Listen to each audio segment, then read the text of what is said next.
lettering friends. Welcome to day 13 of Love Your Lettering. If you're here on the replay and have any questions about this broadcast or this series, you can find me at CreativLEI.com. Send me a message through Twitter, Instagram, Facebook. I'm CreativLEI on all those platforms. Pardon my finger in the way. Good evening, everybody. It's like really late. I was falling asleep earlier and then like the time completely ran away from me. So here I am. Hi, thank you for joining. Thank you for inviting people. For those of you that are here for the first time, my name is Lisa. I am CreativLEI.com, and this month we are diving into learning to love our lettering. We've done some, thank you, Chelsea. Hi Janet, hi Marcy. We have done some work with our regular handwriting, and this week we introduced the calligraphy pen. And so yesterday we did some, I'm excited for you, Taylor. Welcome. Yesterday we did some mark making with the calligraphy pen, doing basic strokes that make up the letters. And today we were doing printing with the calligraphy pen. So I've got a few pens in front of me. I'm going to grab my tripod. I still haven't tried the big one yet.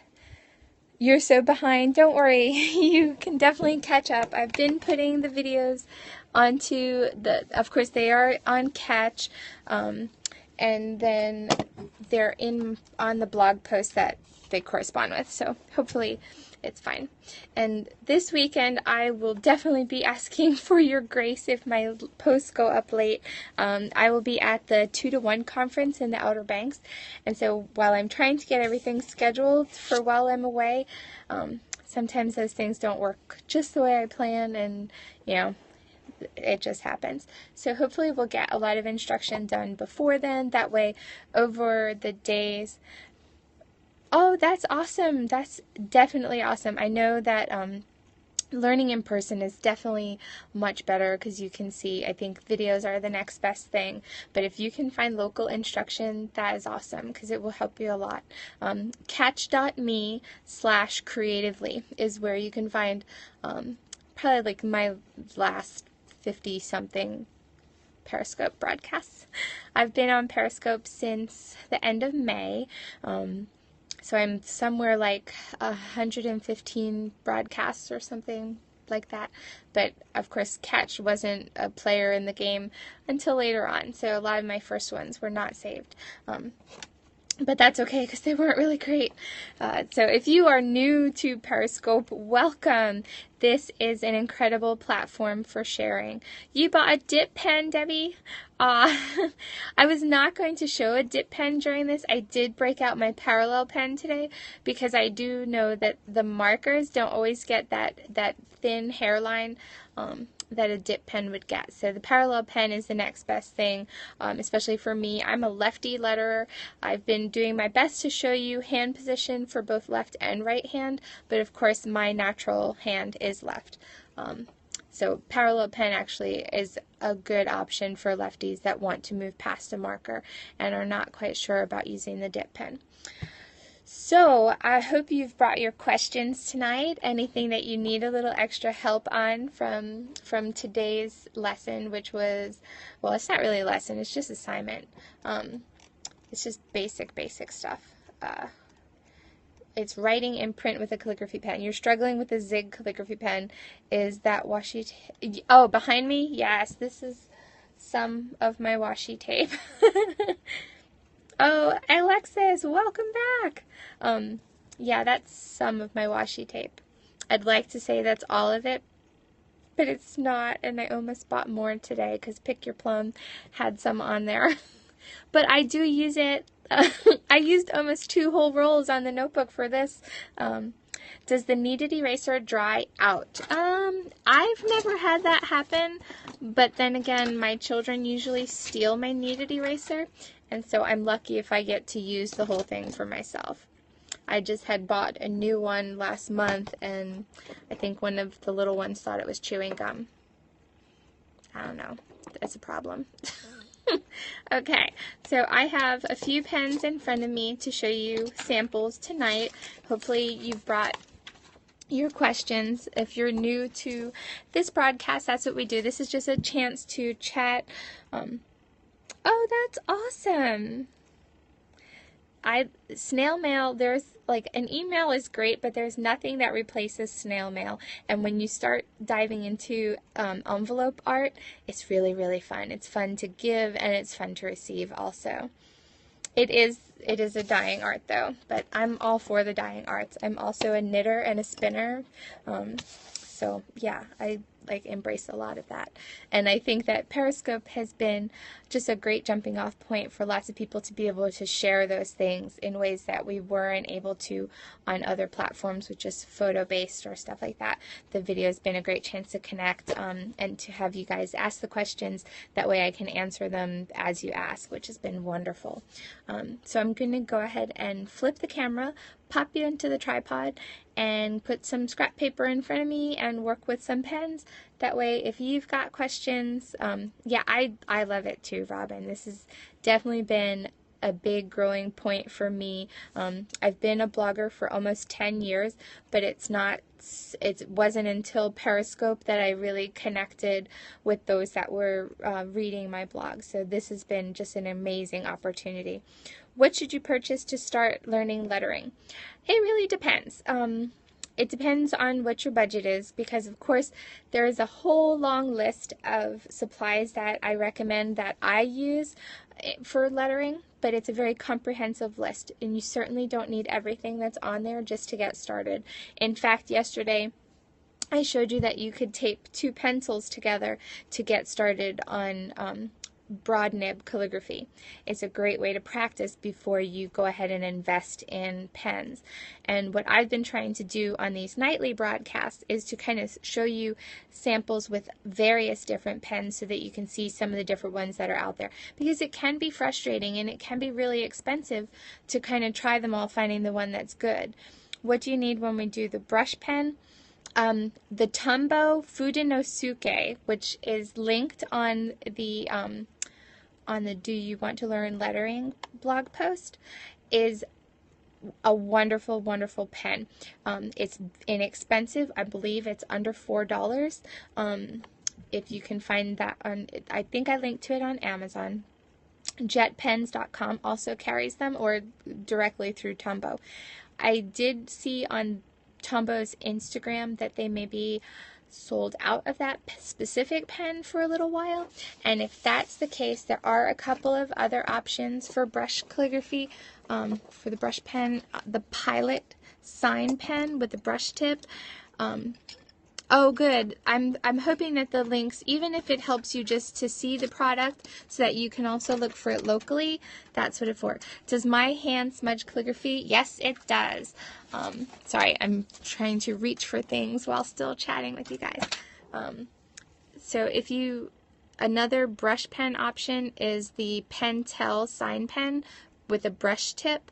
And I found this one at Michael's, so you'd be able to get that possibly locally with a coupon. If not, I know it is on Amazon too, and it should be under $4. You really think you were holding the pen right, but it looked like a regular marker. Any tip? Okay, so let's go ahead and get started. I'm going to put you in the tripod and we'll get started. So I am switching it to landscape because, yeah, you can see the big mess on my desk. It was clean yesterday, wasn't it, guys? You have the Pentel pen or the Tombow pen. I thought both of them are pretty good. I like that Tombow has both the hard tip and the soft tip. So you see I've got all my pens in front of me. This is another option. This is the Pilot Parallel pen. And it's kind of like a neat hybrid. The plates are parallel to each other, hence the name. So the ink feeds through these 2 plates, which there's no way this camera is going to focus on that because it's tiny. I am not a fan of the brush tip from Faber-Castell. It does not give enough flexibility. It's a felt nib that it's not very forgiving. Maybe if we don't do much of the broad tip calligraphy, I'll show you exactly what I mean about the brushes. So anyway, this is the Pilot Parallel Pen. As I was saying, it's a good option for those that want to get past a marker but not quite sure about purchasing nibs for a regular calligraphy pen. Sorry, my husband came down. Alright, so let's angle you guys down a bit.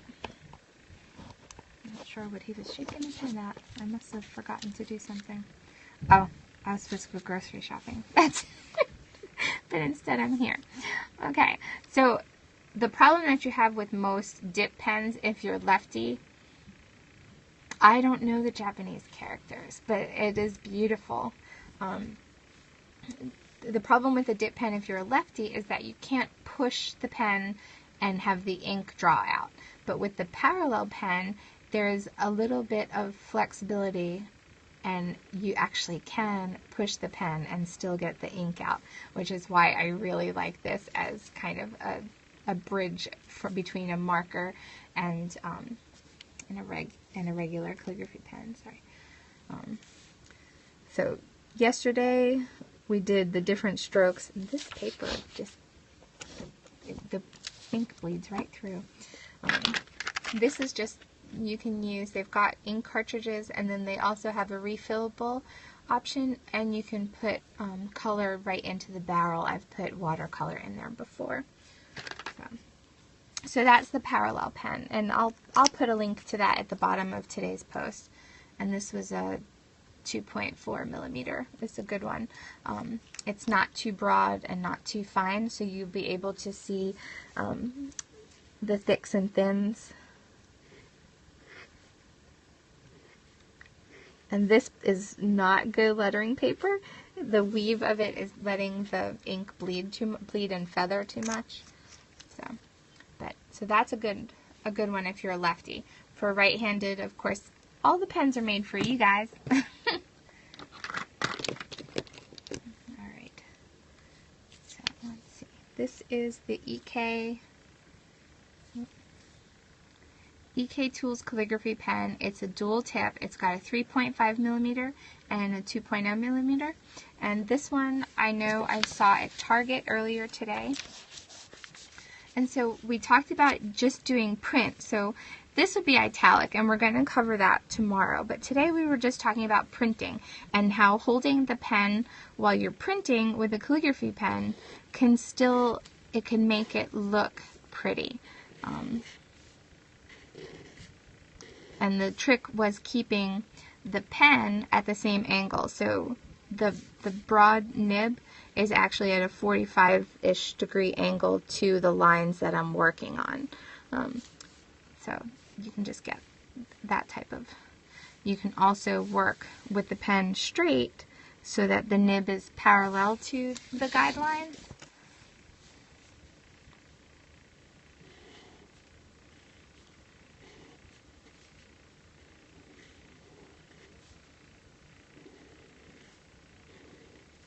So it's a bit of a different style.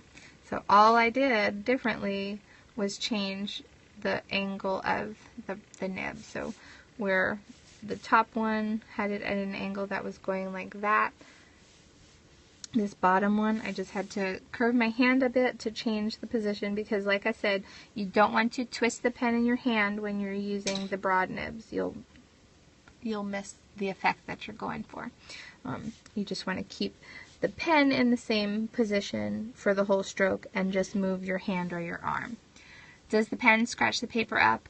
The markers don't, unless you're really pushing hard. The parallel pen can, especially because I'm a lefty and I'm pushing the pen into the paper. If you're right-handed and therefore dragging the pen, you won't have that issue because it's going to glide across, because you're pulling it in the direction of the writing. So, and I'm not right-handed, so it's not going to come out as neat. And like I said, this paper is not the best. I should pull over some printer paper or something else, because this is causing a lot of feathering. You know what? I'm going to get the notepad I had out the other couple days.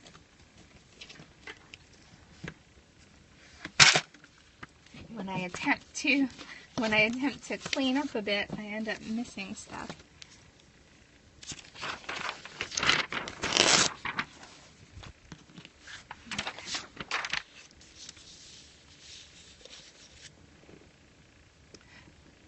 Yeah, well, I've actually been practicing a lot with my non-dominant hand doing henna. Because I do like to do henna on myself, and so the only way to get it onto my left hand is to do it with my right hand. So that has been giving me some great practice. And then trying to show the ladies on here that are right-handed, sample. Like I said, I can't do the full letter sample with my right hand, but I can show the proper position, because I do know the proper position, I just don't use it. Alright, so were there any specific letters that were troublesome to you that we can go over tonight? I don't want to keep you guys on too late. It's already almost 11. I should broadcast the henna. I'll have to set up the tripod. I'm going to actually probably put henna on either tonight or tomorrow to prepare for the conference this weekend. So I'm trying to get ready. I've been doing henna designs on some of the things that I'll be taking to the conference this weekend. I've got, oh, you wanted to see a K. Yeah, I did some sneakers today and my my pencil case. Okay, I'll show you in a minute. Okay, so K, just doing a print K. We've got, here's at the angle, the capital, the straight pen. You'll really just notice a difference in the branches here. Thank you, Kim. So I like to make the ascender of the lowercase letter go a little bit higher than the capital line.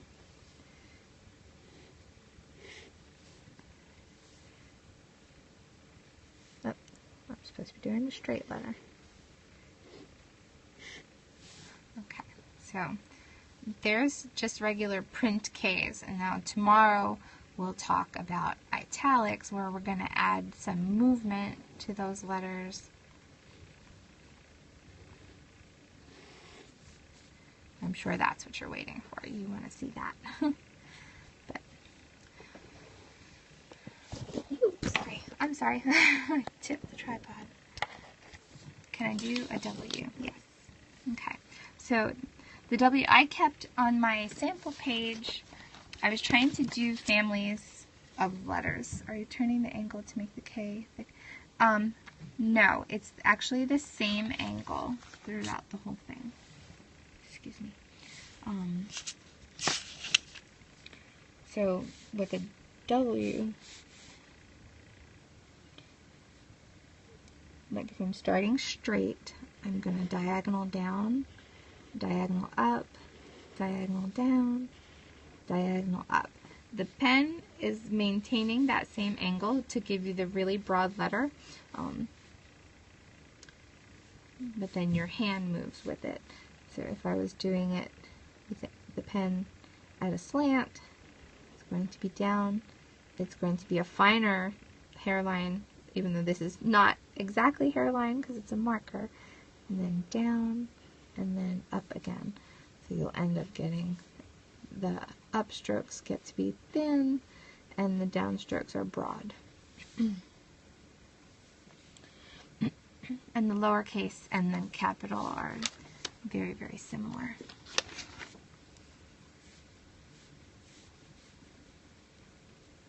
So you would change the look of the letter by changing the size of it.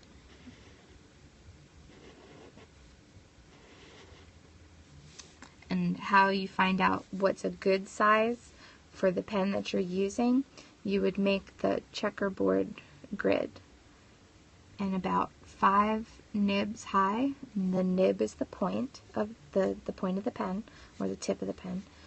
5 nibs high would be the height of your minuscule or lowercase letters, and about 7 nibs high, or 7.5 nibs high, would be your capital letters. And then your ascenders, oh thank you Alexis, your ascenders would go 5 nibs high, so like Let's draw some more checkerboards here. So we've got 1, 2, 3, 4, 5, 6, 7, 8, 9, 10. So an ascender, like if I had an H here, it would actually go above where the W ended. Does that make sense for you guys? We'll continue to talk about working at the right size each time we do different letters. Okay. Was there other letters that you guys needed to see again? How do I know which letters should stay within the box or branch out, like the W or the K? And this is where I think we branch more into the creative lettering than into formal calligraphy. I've been trained in formal calligraphy, but I've really embraced the creative lettering. Okay, should I see an R? I just put that so I don't forget. S and F and D. Okay. Those are not my samples. Those are just for me to remember to show you guys.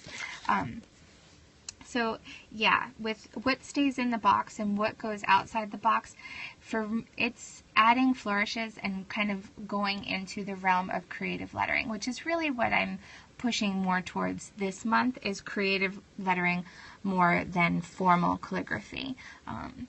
So there are lots of books and instruction on formal calligraphy, and if you absolutely love this art, then I would totally recommend going further in your studies for that. But my goal for this month was really just to give you kind of a broad look at lots of different lettering styles that will help you improve on your own handwriting. Lower R and lower Z. Okay, let's get some of these started. Okay, so an R, if the nib was straight, I would go like that. I would start with the stem, add the bowl. Yeah, well, and also because my goal was not really just to reach other artists, but to reach all those people that were trying to journal and work in their planners, but were afraid to use their own handwriting. Because I think that part of penmanship is a skill that can be learned. It's not just art. Yes, it can be art, but it's also a basic skill that we can work on to improve. So that was really the goal for the Love Your Lettering Challenge. Okay, so does that help with an R? It's the stem, a bowl, and then a descending tail. I would get oh, thank you, Mia, if that's your first name. You can correct me if I'm wrong. So this was with the tip straight or parallel to the baseline, and this is with it at an angle. So the shape of the bowl changes a bit, and then the tail changes a little bit. So the S. The S, it requires me to take time. Oh, thank you, Robin. I have to really kind of think it out because I want to make sure I'm leaving enough space for that bottom curve. And so I will start here, and I'll go up and down, and I kind of make those more bold. Oh, good. Yeah, there's lots of formal art instruction out there, but I wanted to be able to give to people that don't think that they're artists. Help you guys learn your skills just a little bit more to make you comfortable with using your own writing. Okay, so there is a couple S's. It looks like I might have shifted the angle just a tad there.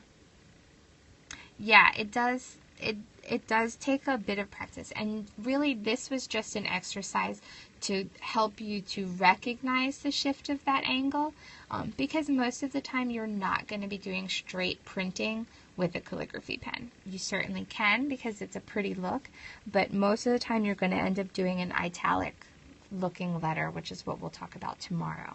But getting really familiar with the angles on these straight letters should help with tomorrow. Okay, so we've got an F. Again, we'll start with the stem, and then we'll put out these branches. or at an angle, the stem,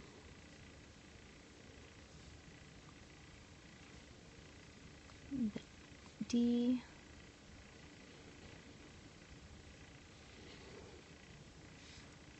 so hopefully I'm showing a good example of my hand moving instead of the pen. You got it! That is exciting! It is one of those things where if you just give this a little bit of time each day, you should start to notice that you'll find the comfortable positions for you, and it might be different than how I hold it, and that's awesome because as a lefty, I break rules all the time, but I look to find what's the most comfortable and natural way for me to hold the pen to achieve the look I'm going for. So if you know that you need to hold the nib so that it's going to create a 45-degree angle that's slashing forward, then you need to just find the hand position that feels right for you to achieve that so that you can get the letters that you're looking for. Because certainly my natural holding of a pen would bring me this way, which would just not be right. It would be all misshapen. It's really helpful to think of moving the hand while, because so much when we're doing regular pencil and pen work, we're letting our fingers do the moving. But when we're using the broad nib pen, you're going to let your hand do the moving. The heights in the checkerboard, very important right now. The only reason why it's important is because when you're working at an appropriate size, you'll really start to see the thick and thins a little bit more than if you're squishing them together. Like if I was going smaller, it might not give me enough chance to see those thick and thin strokes worked out. Or if you're working too big, then you might strain your hands more. So we've got the D, F. Let's do some G's. My sister's nickname is Gigi. So for G, I would start here, go down, up, and then across. And you could cross it either way. Although I'm sure that that's a rule break. At an angle, and I'm just trying to find... I'm working around the tripod, so it's a little awkward.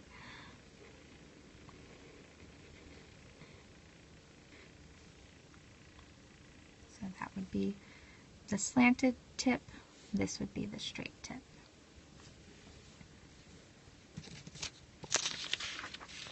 Okay.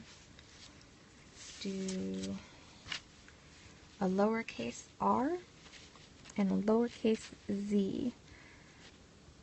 So I find that my Z's don't have very much variation. Is there somewhere you can go to see all the letters to trace or look at to practice? I've pinned some things. There's lots of lettering books out there. I don't have a printable of all the letters, but maybe that's something for towards the end of the series. I'm still working on the final weeks of what we'll do.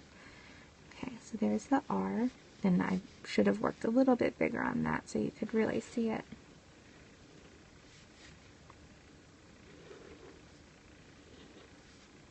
You took drafting in school and was trained to print caps. You have to practice low. Yes! Well, I love looking at architectural writing because it's such a neat rhythm to that. Okay, for the Z, if I was working straight, you're going to have kind of a lead-in that's almost a hairline. You've got your diagonal and then another hairline. If you're working at an angle, it's going to change the look of those strokes. It's almost the opposite. So you end up with this one being, the diagonal being thin, and the header and the footer being the broad nibs. So, were there any other letters? So, I think you started a Pinterest board and ordered a book from Thrift Books? Yes, that's awesome. Yeah, there's lots of, looking at different fonts on the computer or looking to see things that you see used in newspapers or magazines. Those things are all helpful for exercising creative lettering and even penmanship. The F and the J. Okay.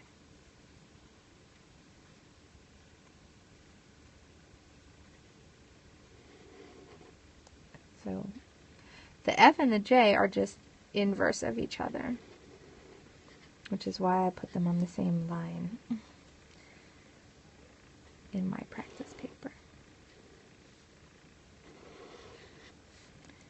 That's a bit of an exaggerated bottom, but oh, thank you. It's funny though, because I feel like my Z's don't really change. The only thing that changes how I flourish them. Like I'll usually do a more exaggerated tail on there. Lowercase g. Lowercase g you can do a couple different ways. You could start with the descending tail, or you could start with the bowl. I tend to start with the bowl because it's better for positioning with other letters. So I start almost like a C or an A, and then you're coming down with the descender. Or if the pen was angled, you're going to change the look of the bowl and a bit of the tail. So, but tomorrow we'll work at kind of a more natural angle, kind of like when we went from when we were doing print and cursive practice. The italic calligraphy is more in the rhythm of the cursive letter because you're kind of working at that natural slant. So. Well, it's after 11 o'clock. Is there anything else you guys would like to see tonight before I sign off for the evening?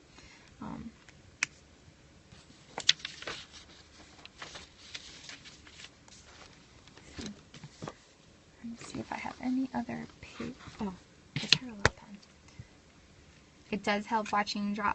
That's good. I'm glad that that is really helping, because there's certainly some things that are much easier to show live than on the pictures.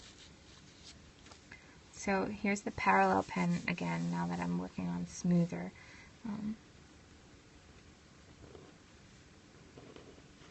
So you can see it's much more of a fine line on that hairline. So even though I'm pushing the pen, it still feeds the ink, which would not be the case with a traditional dip pen for calligraphy, which is why I feel like I can get away with this as a lefty, where I wouldn't be able to do it. If I was working with a traditional dip pen, I would have to angle my paper like this being the top, and I would have to work this way, which is very uncomfortable for me to work at. The parallel pens are actually, Amazon has a pack of 4 different nib sizes, including this one, for $24.99. And this pen by itself looks to be $8.40, and it's refillable with cartridges or refillable with it comes with a refillable cartridge and little tools to clean it. You've not seen these. These were new to me a couple of years ago. I did find them in store at Hobby Lobby, but they were cheaper on Amazon. Hobby Lobby had them for more. And you can only use one coupon at a time, which is always disappointing because that store is not really close to me, so I like to get as many things at one time as I can.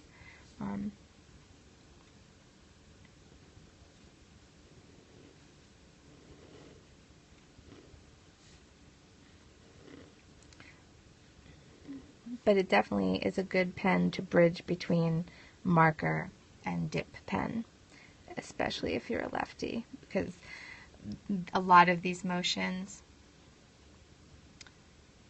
if I was going to do name art as a gift, what kind of paper would I use? Bristol Smooth. Let me see. So this is Bristol Smooth paper. You were born left-handed, and your kindergartner taught you to write with your left or your right. My cousin, when he entered school, was left-handed, and in that first year they retrained him to right-handed.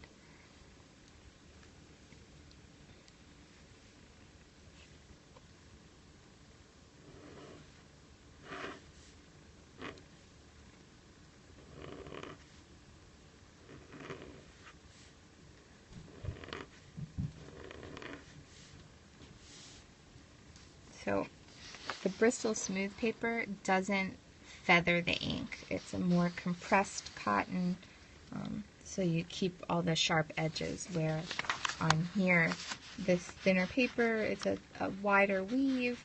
It allows the ink to feather too much. So the Bristol Smooth is a good one that I usually keep on hand. I buy pads of it every time Michael's has it on sale. I'll grab a cover for you to see.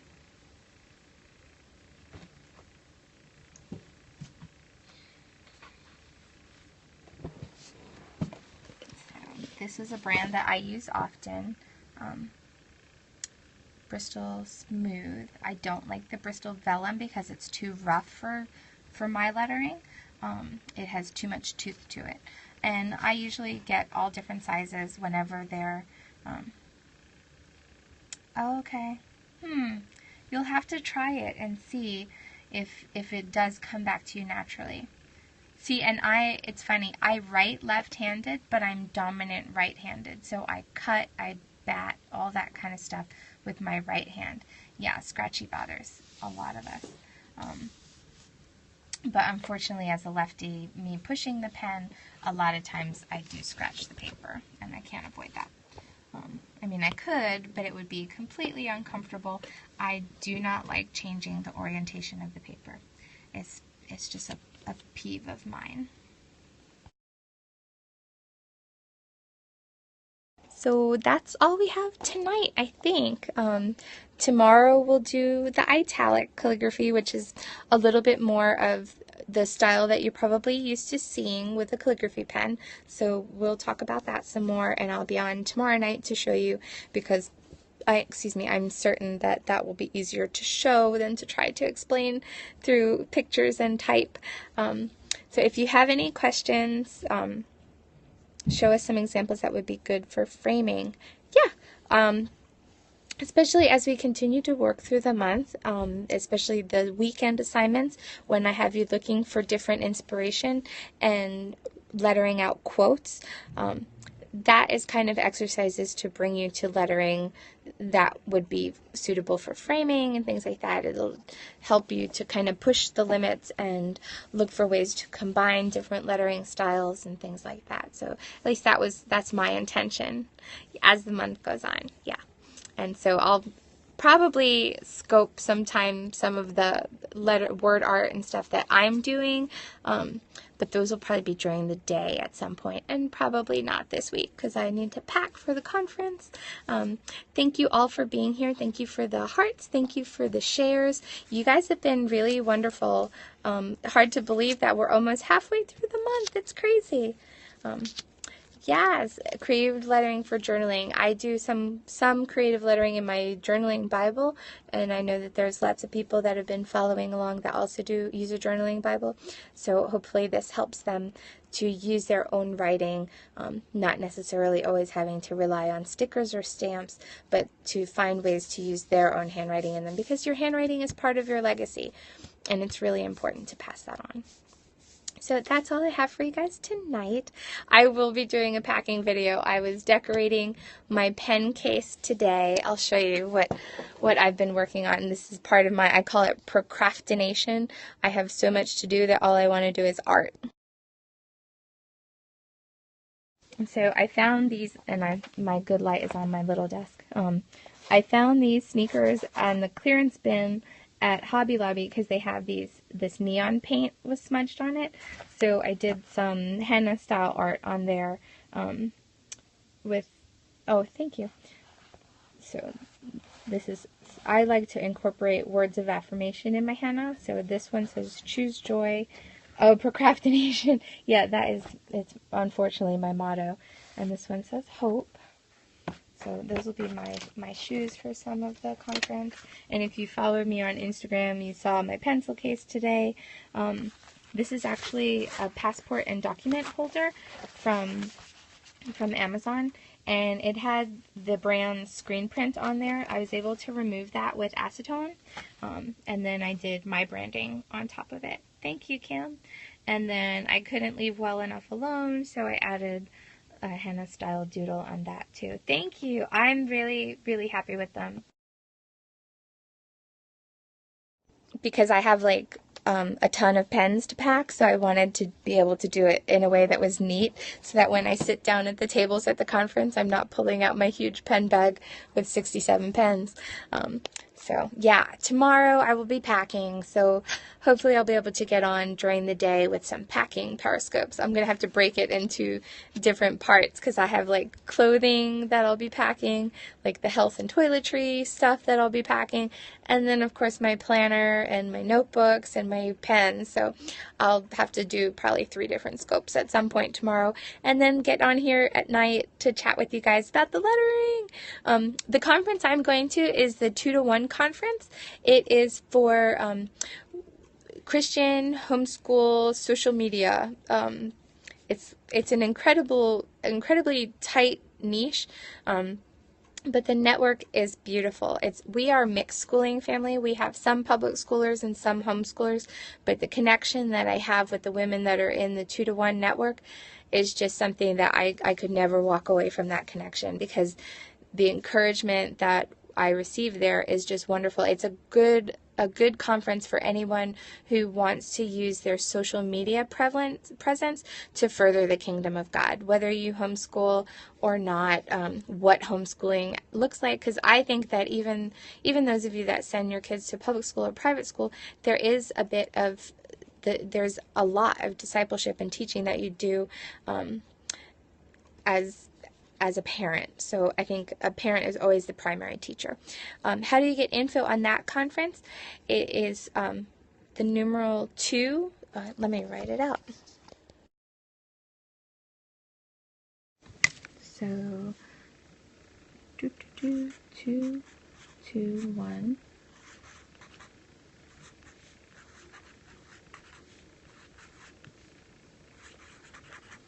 If you want to screenshot that, and if you want to follow all the excitement this weekend, this is a great hashtag to follow, because people on Twitter and Instagram and Periscope will all be sharing tomorrow and through the weekend.